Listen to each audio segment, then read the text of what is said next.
उदयपुर नगर निगम द्वारा अवैध रूप से चल रही व्यावसायिक गतिविधियों के खिलाफ एक बड़ी कार्रवाई को अंजाम देते हुए हीरामंगरी इलाके के तुलसी निकेतन परिसर में चल रही 15 दुकानों को शुक्रवार को सीज किया गया।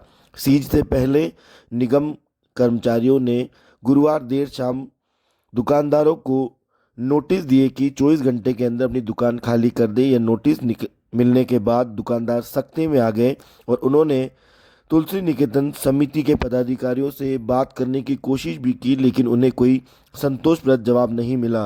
कार्रवाई के दौरान निगम दस्ते को व्यापारियों के भारी विरोध को भी झेलना पड़ा, जिसके बाद हीरामंगरी थाने से जाब्ता भी मंगाया गया। तब जाकर दल बल के साथ इन दुकानों को सीज किया गया।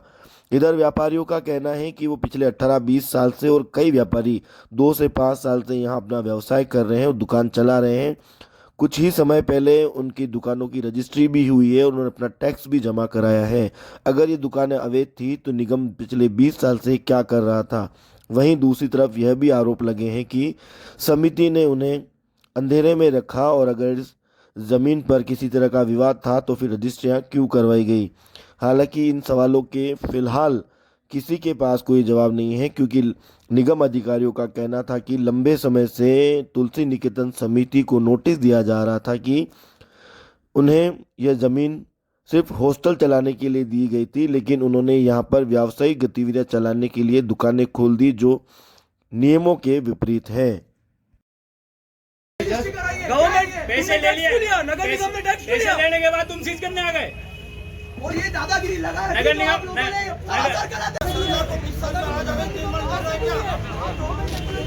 अरे जब आप सीज करने की तो पैसे के लिए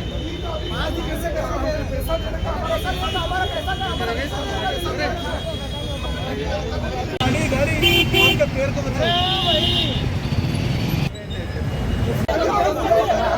हम तो सरकार नौकरी कर रहे हैं।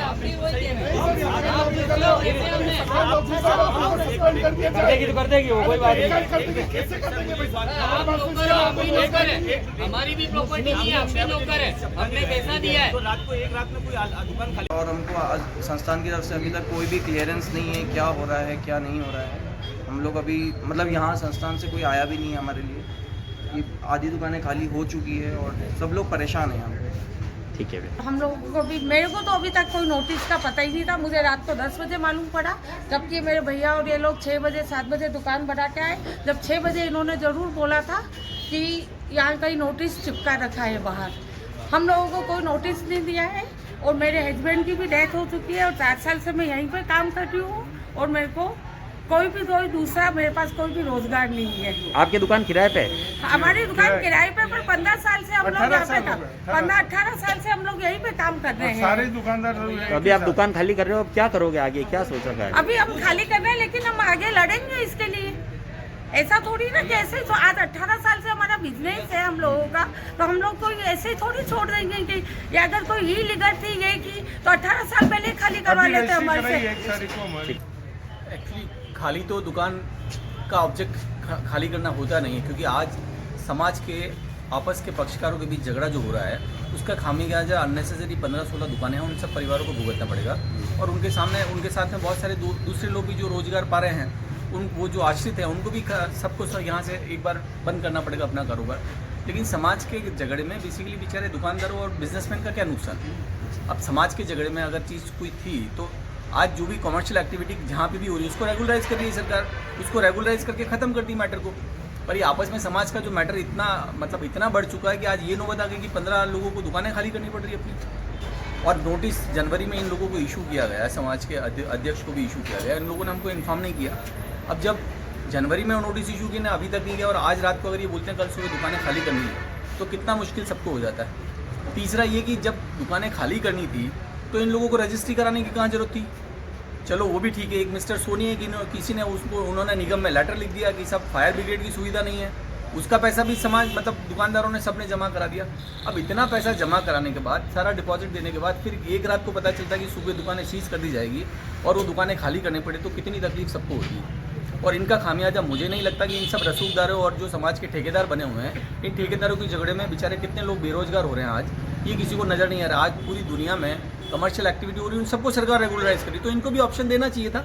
और एक नोटिस दुकानदारों को भी देते साहब 1 महीने का आपको टाइम दिया गया, आप दुकान आप खाली कर लो, वैकल्पिक व्यवस्था कर लो, उसके बीच में कोई समाधान निकलेगा तो हम बताएंगे।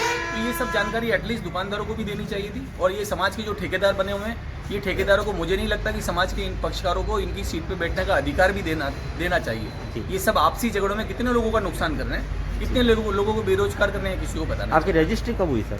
हमारी रजिस्ट्री अभी 1 महीने पहले हुई सब दुकानदारों की। तो नोटिस इनको मिलने के बाद रजिस्ट्री नहीं, कराई? नोटिस तो बाद में मिला। नहीं, इन लोगों को जब मिला था उसके बाद हाँ, रजिस्ट्री उसके बाद कराई? में रजिस्ट्री हुई है और उसका सारा का सारा जो भुगतान शुल्क होता है, पंजीयन शुल्क होता है, वो हम सब जमा भी करा चुके हैं। यहाँ तो ठीक है, फायर ब्रिगेड का भी पैसा हम लोग जमा करा चुके हैं। तो जब इतनी सारी, नगर निगम तो एक ही है, नगर निगम से एक नोटिस इशू हो रहा है तो नगर निगम को फायर ब्रिगेड का पैसा नहीं लेना चाहिए था, रजिस्ट्रार ऑफिस को रजिस्ट्री नहीं करनी चाहिए थी, और अगर ये कमर्शियल एक्टिविटी तो इनको दुकानों की रजिस्ट्री नहीं करानी चाहिए थी। और ये सब था, सबकी जानकारी में है, नगर परिषद की जानकारी में भी है और समाज के जो दोनों ठेकेदार हैं उनकी जानकारी में भी है जी। तो एटलीस्ट उनको ये बोलना चाहिए कि साहब इसको रेगुलराइज करो और उसका जो भी पैसा है वो दुकानदार देने के लिए तैयार है, उसमें कहाँ मना है। लेकिन आपस की लड़ाई में इस तरीके की एक्टिविटी और सारे लोग बेरोजगार हो, ये किसी को पसंद नहीं है। और ये मुझे लगता है कि हम लोगों को आगे कार्रवाई करनी पड़ेगी और समाज के ठेकेदारों के अगेंस्ट में भी हमको कोई नोटिस इशू करना पड़ेगा, तो हम लोग सब मिलकर करेंगे। मेरा नाम स्वप्निल गांग है जी। हमने दुकान अभी हम दोनों भाइयों ने हम छोटी उम्र में चालू की है, 2 साल भी नहीं हुआ है दुकान को, है ना। ये दुकान हमने इस पर्पज लगे भविष्य में कुछ करेंगे, कुछ अपना भी सेटलमेंट करेंगे।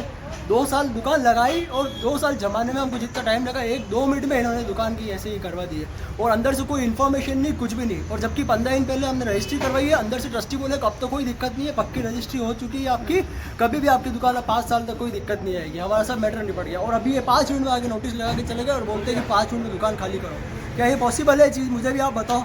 ये बड़े बड़े लोगों की लड़ाई में हम छोटे छोटे दुकानदार यहाँ पे मर जाएंगे। धंधा पैसा ब्याज पे पैसा ला के धंधे में लगाया, कहाँ जाएंगे मुझे बताओ आप। शादी वाली सब कुछ बाकी है। अभी हमारा धंधा इसलिए चालू किया ताकि आगे बढ़े। और ये बड़े बड़े लोग, इनको पहले ही बताना चाहिए था, नहीं दुकान में प्रॉब्लम है, दुकान नहीं दे दी है, 5 लाख डिपॉजिट दिया है दुकान में, सब कुछ दिया है, 5 लाख का ब्याज लग रहा है, रोज़ किराया बराबर टाइम पे जा रहा है, सब कुछ हो रहा है, फर्नीचर का एक्सपेंडिचर हर चीज़ के है, माल गुडविल जमाई है इस मार्केट की हमने यहाँ बैठ के। और ये 2 मिनट के अंदर इन्होंने किरकिरा कर दिया है सब कुछ। 2 नोटिस पहले भी मिल चुके हैं? 2 नोटिस पहले ही मिल चुके हैं, ये हमको नहीं पता। वो नगर निगम वाले आए तो सुबह यहाँ पे मैं यहाँ का फोटो खींच के ले जा रहे थे, मैंने पूछा क्या हुआ भैया, बोले इनको 2 नोटिस पहले भी दे चुके हैं हम, इन्होंने कोई जवाब नहीं दिया, ये अंतिम नोटिस है और इस पर अब कार्रवाई हो रही है, बात खत्म। इतना सा बोल के नगर निगम वाले चले गए। मेरा नाम बंदन राज टाक है और मैं स्वप्निल गांग का दोस्त हूँ। विकास इलेक्ट्रिकल्स इनकी दुकान है। जैसे कि अभी मैंने माहौल देखा तो इस तरह से बहुत गलत हो रहा है कि बिना कुछ इन्फॉर्म किए, बिना कुछ बताए अचानक से नोटिस दे दिया गया और उनको बोल दिया खाली कर दो। इस तरह से कहीं पर भी नहीं होता है, क्योंकि देखिए यहाँ पे 11 दुकान है, सबके परिवार है और सबने स्ट्रगल कर आज दुकान लगाई। कितने लोगों की दुकान 18 साल से भी है, कितने लोगों ने नया स्टार्टअप लगाया है, पैसा लगाकर जोड़कर, किसी ने अपनी माँ के लिए गहने लिए होंगे, किसने क्या किया हो क्या नहीं किया होगा, परिस्थितियाँ सबकी आज की हालत ख़राब है। उसके बावजूद भी स्टार्टअप किया, मेहनत करी और उसके बाद में इस तरह से खाली कराना ये बिल्कुल भी ठीक नहीं है। आज मेरे फ्रेंड की शादी है 3-4 महीने के बाद में, और वो कैसे क्या मैनेज करेगा। आज हर चीज़ देखिए सोचनी पड़ती है कि आज इतनी बड़ी प्रॉब्लम इकट्ठी होगी। पास वाला जिनका जो है ना दुकान है, उनके भी छोटा बेबी हुआ है, और एक और जो पीछे दुकान है वहाँ पे ऐसा देखिए एक आंटी जो है उनके हस्बैंड नहीं है, उनके भाई दुकान संभालते हैं और उनका बेटे को भी बिठाया। इस तरह की परेशानियाँ हो रही है, ये बिल्कुल भी नहीं होना चाहिए और इसके खिलाफ सख्त कार्रवाई होनी चाहिए और इसको रोकना चाहिए भी किसी तरह से, लेकिन सबको बहुत प्रॉब्लम हो रही है। अगर मैं ये सब देख सकता हूँ एक बाहर के इंसान को, जबकि मेरी दुकान यहाँ पर नहीं है, तो फिर डेफिनेटली इनकी तो क्या हालत होगी जिनकी खुद की दुकानें हैं। इनको समझना चाहिए जो भी ये सब प्रॉब्लम हो रही है और एक क्लियर आउट होना चाहिए मेरे हिसाब से।